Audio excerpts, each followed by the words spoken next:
हे guys, welcome back again. बोमाए बोमाए, ये वर्ड है ना मेरे दिमाग में, और इसने कानों में दर्द कर दिया है। मैं बार बार चेक, देखो, मैं कह रहा था ना, खून निकलने लगा है ये सुन के मेरा।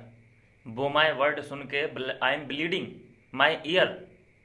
आप कहोगे खून तो ये क्या है, नीले कलर का? भाई नीला ही रहता है मेरा खून।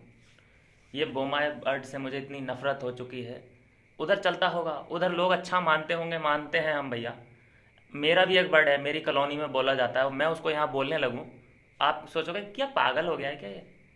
चलता है एक वर्ड, किसी कोने में चलता है, उसको पूरी दुनिया, सिस्टम वर्ड था, वो हर जगह चला क्योंकि उसमें कुछ था, लॉजिक था। बोमाए, चलिए खैर, इसमें मैं टाइम बर्बाद नहीं करूँगा।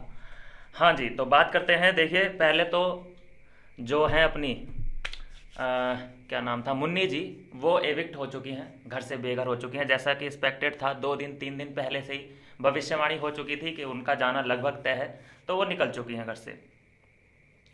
बात की जाए इस हफ्ते नॉमिनेशन की, इस बार नॉमिनेट एक बंदा इविक्ट हुआ, नॉमिनेशन की प्रक्रिया भी पूरी हो चुकी है, जिसमें दीपक चौरसिया, लवकेश कटारिया, शिवानी कुमारी, विशाल पांडे और अरमान मलिक इस वक्त नॉमिनेट हो चुके हैं दोस्तों। इसमें दोस्तों अब मैं बता दूं साफ साफ, जो मुझे मेरे सिनेरियो, जो मेरा गणित कहता है, दीपक चौरसिया जाने वाले हैं इस हफ्ते। बाय बाय दीपक चौरसिया। तो ये सिनेरियो मुझे बनता दिखाई दे रहा है, और 100% मैं श्योर हूँ कि दीपक चौरसिया इस बार जाने वाले हैं। बात करेंगे, देखिए दोस्तों, त्रिदेव, त्रिदेव मतलब 3 लोगों को बुलाया था अंदर।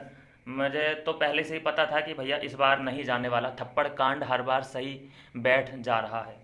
पिछली बार भी थप्पड़ कांड को सही ठहरा दिया गया, और इस बार भी सही ठहरा दिया गया है। सॉरी। तो कहने का मतलब यह है कि अगर इसी तरीके से सब थप्पड़ मारेंगे और एक बहुत स्ट्रॉन्ग रीज़न दे देंगे। देखिए, कोई थप्पड़ मारता है तो स्ट्रॉन्ग रीज़न बनता है, बहुत ज़्यादा, तभी मारता है ना वो थप्पड़, ऐसे तो नहीं लगता है। तो मुझे लगता है कि रीज़न को एक अलग किताब में रखना चाहिए, और जो थप्पड़ लगा है उसकी एक अलग किताब होनी चाहिए। वायलेशन की किताब अलग, और कोई रीज़न है वायलेट करने का, वो किताब बिल्कुल अलग होनी चाहिए। कोई भी रीज़न हो, अगर आपने हाथ उठाया है तो बंदा घर से बेघर होना चाहिए मेरे हिसाब से तो। लेकिन खैर, जब यहाँ पे इतने बुद्धिजीवी बैठे हैं लोग, और उनसे जब पूछा गया, देखिए ये इतिहास गवाह रहा है इस बात का कि ऐसी कोई बड़ी प्रक्रिया होती है तो उसमें जो बिग बॉस होते हैं वो अपने ऊपर कोई चीज़ नहीं लेते, वो छोड़ देते हैं घर वालों के ऊपर। पिछला सीज़न था, कई बड़े बड़े डिसीजन उन्होंने कैप्टन से कराए थे, घर वालों से ही कराए थे, जो अनफेयर भी थे, कुछ फेयर भी थे। तो फिलहाल वैसे ही हुआ, घर में रोकने का जो डिसीजन है अरमान को, वो 3 लोगों को दे दिया गया, जिन्होंने रोक लिया भैया कि हाँ ये स्पेशल केस है, अरमान मलिक को नहीं जाना चाहिए बाहर। चलिए भाई ठीक है, मानते हैं, और क्या कर सकते हैं। अब देखिए, दूसरी बात ये हो गई कि वायलेंस को प्रमोट कर दिया गया है। आने वाले टाइम में बिग बॉस के पास जो भी आएगा कंटेस्टेंट अपनी फरियाद लेके, वो ये तो ज़रूर दिमाग में रहेगी बात कि भैया अगर मेरे किसी ने थप्पड़ मार दिया तो वो नहीं जाने वाला, और मैंने किसी के मार दिया तो मैं भी नहीं जाने वाला। ये वाला सीन बनने वाला है अब। उसके बाद अब बात क्या चली है कि विशाल पांडे को सपोर्ट, जो अरमान, आई मीन जो उनके दोस्त हैं विशाल पांडे के, कटारिया, कहीं पे भी डिफेंड नहीं कर पा रहे थे। सच बोलना पड़ रहा था, क्योंकि जो सच है वो तो है।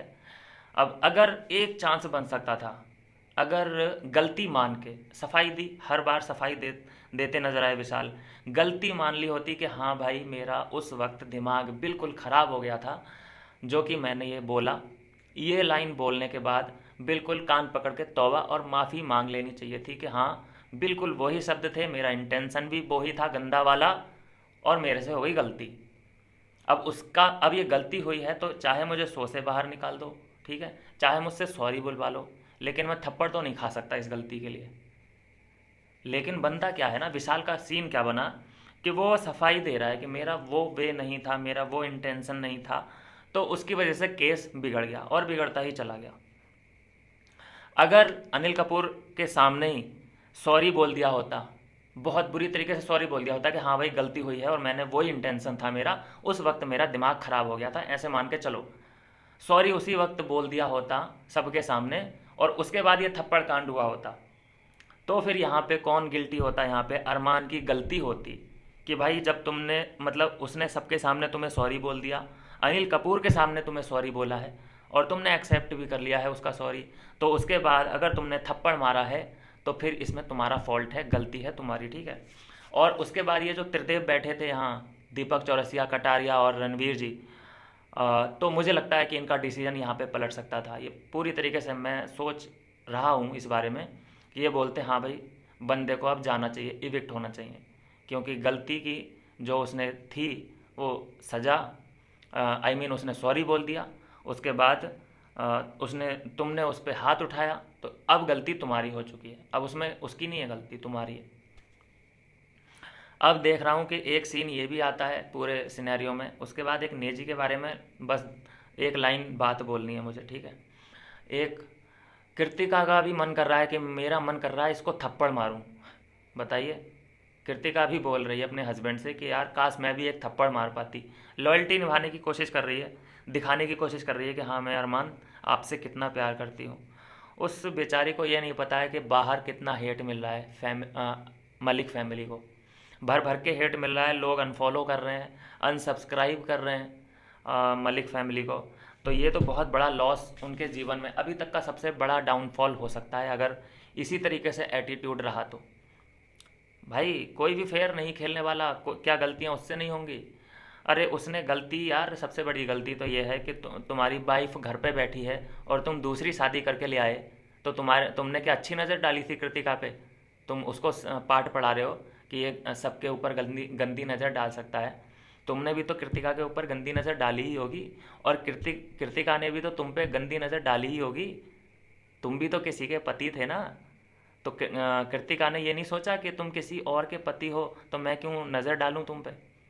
तो यही बात है भैया, नज़र नज़र की बात होती है। यहाँ पे क्या है कि बुरा दिन चल रहा है, विशाल के बुरे दिन चल रहे हैं, तो वो गलत साबित कर दिया गया। लेकिन एक बात सोची जाए तो यहाँ पे गलती ये कई साल पहले कर चुके हैं एक दूसरे से शादी करने के बाद, लेकिन इनको उस बात पे जमानत मिल चुकी है।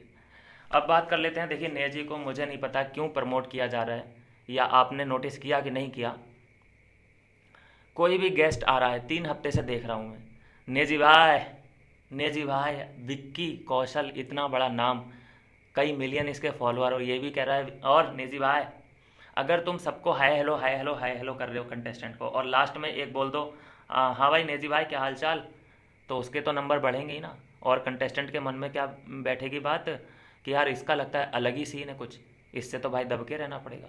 और जो बाहर फैन बेस जो होता है वो अलग लड़ रहा होता है। तो मुझे लगता है दोस्तों कि इस बार फिक्स विनर है। जैसे 17 का विनर था मुनव्वर फारूकी, उसी तरीके से इस मैच का भी फिक्स विनर है नेजी, और इस बात का खुलासा पॉलिमी ने भी कर दिया है। और यहाँ मुझे जो हिंट दिखाई दे रहे हैं जिस वे में नेजी को लेके जाया जा रहा है, उसको बिल्कुल सज्जन, ईमानदार, कर्मठ और जुझारू, ये तस्वीर उसकी सामने रखी जा रही है हर वीकेंड के बार पे। उसकी कोई गलती होती ही नहीं है किसी भी चीज़ में, ना ही खाने के बारे में पूछा जा रहा है, वो डिस्ट्रीब्यूट कैसे करता है खाने को, नीचे का प्लेटफॉर्म पे गिरा हुआ खाना वो प्लेट में रख देता है, अपनी जो बोल है उसकी इतनी तगड़ी बोल, उसको वो फुल भर लेता है चिकन से, लेकिन दूसरे की बोल खाली है, आधी भरी है, पूरी खुराक मिले ना मिले कोई उसको लेना देना नहीं है।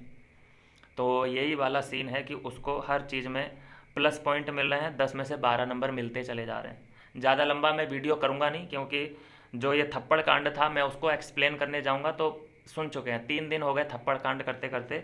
बस करते हैं उसके बारे में, जो हुआ सो हुआ, जो भी सिनेरियो था सब आपको पता ही है कि क्या हुआ। थप्पड़ लग चुका, मुझे नहीं लगता कि विशाल उस मिट्टी का बना है कि वो पलट के थप्पड़ मारे, ऐसा बंदा वो मुझे नहीं लग रहा। क्योंकि होता है कि किसी किसी का हाथ बिल्कुल पीछे बंधा होता है जी, वो नहीं मार सकता थप्पड़, वो मुझे लगता है बातों से भी नहीं जीत पाता है।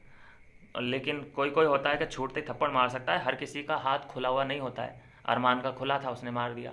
लेकिन विशाल का मैं सीन समझ रहा हूँ कि अगर उसको छूट भी दे दी जाए, बाहर भी अगर छूट दे दी जाए, तो उसका हाथ नहीं उठने वाला, अलग ही जोन है उसका। और ठीक है, मुन्नी जी को विदा कर दिया गया है, और उसके ऊपर भावुक हो चुके थे, कटारिया का साथ फिर से छूट गया, और विशाल को फिर से एक बार रोना पड़ा मुन्नी जी के लिए भी। अब देखा यह जा रहा है दोस्तों कि मुन्नी के जाने के बाद उनका जो ग्रुप में बैठना शुरू किया है, तो उनके क्लोज आ चुकी है शिवानी, शिवानी क्लोज दिखाई दे रही है, और सना मकबूल का भी समझ में नहीं आ रहा है कि किस तरफ लुढ़केगी वो, क्योंकि वो तो बिन प्यादे की लुटिया है। देखते हैं किस तरफ ऊँट करवट लेता है। बाकी ये है दोस्तों आज का रिव्यू। मुझे जो फिक्स विनर लग रहा है नेजी द बा, बोमाए बोमाए। ये देखो खून निकल के आ गया है मेरे बोमाए नाम सुन सुन के। तो खैर आपके साथ ऐसा ना हो उससे पहले ही। ये है दोस्तों अभी तक का रिव्यू इस एपिसोड का, वीकेंड के वार का। मिलता हूँ नेक्स्ट वीडियो में नई अपडेट के साथ।